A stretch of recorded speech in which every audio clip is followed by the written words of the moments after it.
주름 속에 숨겨진 미소. 황정선. 업무를 마무리하고 주어진 달콤한 휴식 시간. 홀로 소파에 앉아서 내가 좋아하는 다큐멘터리를 보고 있는데 시골 풍경을 보니 문득 시골에 계시는 부모님 생각이 났다.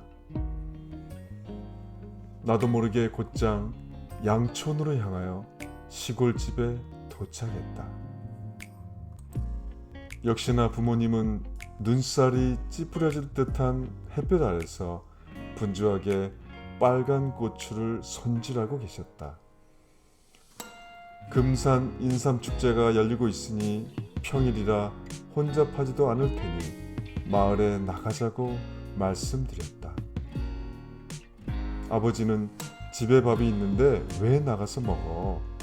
하시고 엄마는 다리가 아파서 못 나가신단다. 나는 말씀드렸다. 내성적인 막내 아들이 간만에 어디 좀 가자고 하는데 너무합니다. 지나가는 말로 흘렸는데 부모님께서 이 말을 들으셨는지 옷을 챙겨 입으셨다. 주춤하면 마음 바뀌실까 곧장 차에 올라 40여 분을 달려 축제장에 도착했다. 인삼 갈비탕을 시켜 먹고 있는데 내가 실수를 한 게 아닌가. 각설이 타령과 웃음이 온 축제장에 떠들썩한데 술이 빠졌던 것이다. 바로 소주 한 병을 시켜서 한 잔을 드리니 그때서야 식사를 맛있게 하셨다. 이곳저곳 구경도 하고 아버지가 좋아하는 인삼도 한 채 구입한 뒤 부모님을 집에 모셔다 드렸다. 부모님, 어린 시절 풍족한 환경은 아니었으나 밥 한 공기를 주기 위해 방안 아랫목에 이불로 꽁꽁 덮어놓으셨던 분들.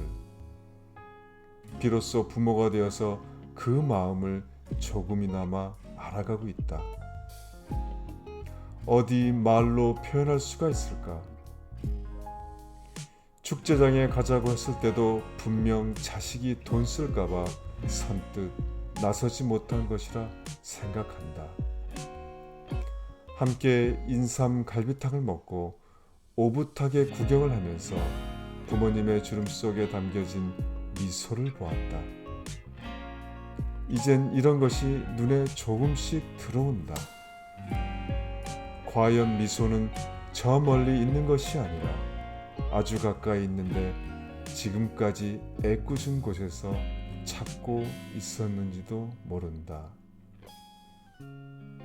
오늘은 황정선님 주름 속에 숨겨진 미소.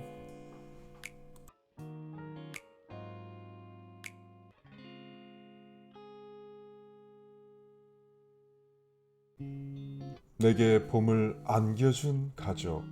박희정. 작년까지만 해도 뇌전증이라는 병 때문에 너무나 오랜 시간을 두려움 속에서 보냈다. 뇌전증이란 언제 어디서 아플지 모르는 병이다. 그래서 항상 초조함과 긴장을 느끼며 살아야 했다. 증상이 처음 나타난 건 2012년 12월 둘째 딸을 낳고 일주일이 지나 몸조리를 하고 있을 때였다. 나는 언제 쓰러졌는지 기억도 하지 못했는데 깨어나 보니 팔이 부러져 있었다. 그 바람에 한 달간 병원 신세를 지며 새해를 병원에서 맞이해야 했다. 가장 미안한 건 태어난 지 얼마 되지 않은 둘째였다. 엄마가 갑자기 입원하는 바람에 모유도 제대로 먹지 못했으니 지금도 둘째가 감기를 끼고 사는 모습을 보면 내 탓인가 싶어 마음속 깊이 미안하기만 하다. 이후로도 병만은 오랫동안 나를 괴롭혔다. 하지만 뇌와 관련된 병이기에 선뜻 수술을 받기는 망설여졌다. 그러던 어느 날 치료를 결심하게 된 큰 사건이 일어났다. 4살 배기 첫째 딸 손을 잡고 둘째 딸은 업고서 감기 치료를 마치고 집에 오는 길이었다. 그때 다시 뇌전증 증상이 나를 덮친 것이다. 하지만 나는 낮에 다쳤던 것도 몰랐다. 그날 저녁 큰딸이 퇴근한 아빠에게 낮에 엄마가 넘어져서 동생도 엄마도 다쳤어. 걱정스레 말하는 것을 듣고서야 뒤늦게 알고 놀랐다. 갑자기 쓰러진 엄마를 보고 어린 두 딸이 얼마나 두려움에 떨었을까 상상하니 심장이 떨어지는 듯한 아픔을 느꼈다. 나 혼자 다치는 것은 상관없었다. 하지만 아이들이 나 때문에 다치는 건 절대 있어서 안 되는 일이었다. 결국 수술 날짜를 잡고 뇌전증을 일으키는 뇌의 한 부분을 떼어냈다. 수술을 받은 뒤로 몸도 마음도 많이 힘들었지만 이제 조금씩 좋아지고 있다. 치료를 결심하기까지 용기를 낼 수 있었던 건 남편과 두 딸 그리고 부모님 덕분이었다. 한겨울 같던 내 삶에 다시 찾아온 봄을 감사한 마음으로 맞이해 본다. 오늘은 박희정님, 내게 봄을 안겨준 가족.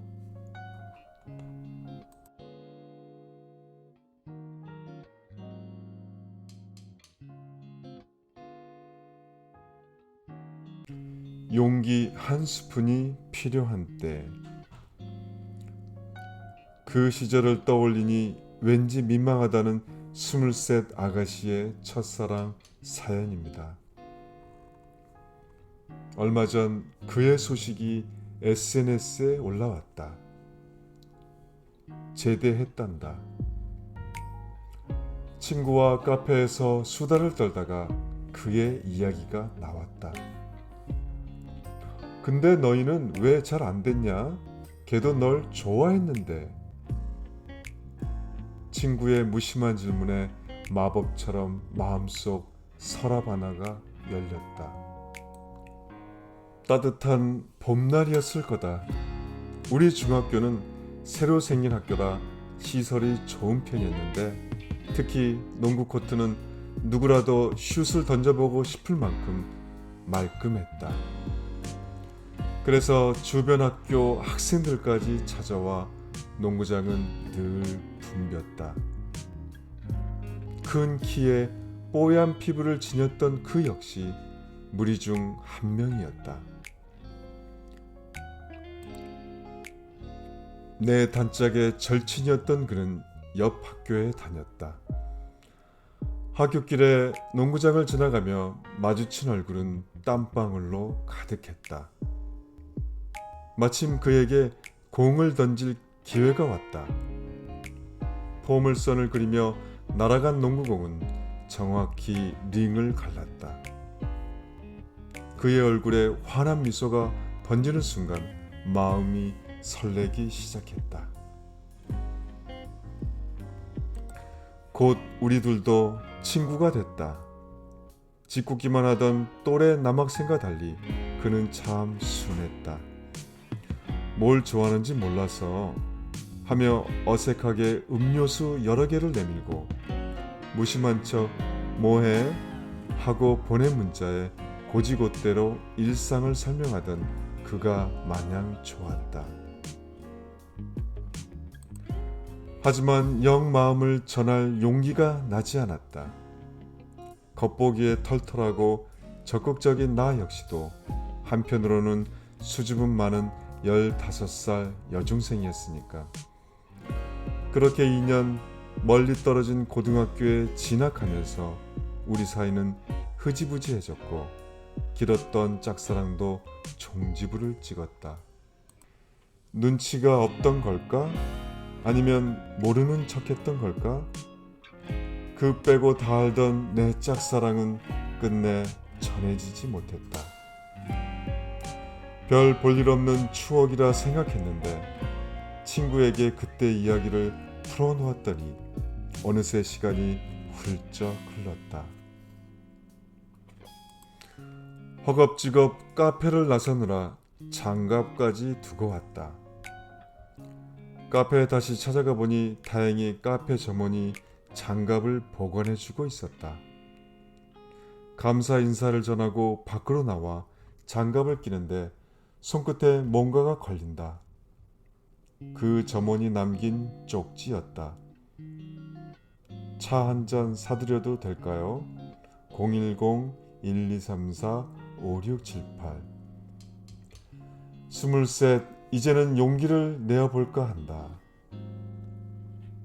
오늘은 그 시절을 떠오르니 왠지 민망하다는 23 아가씨의 첫사랑 사연입니다. 용기 한 스푼이 필요한 때.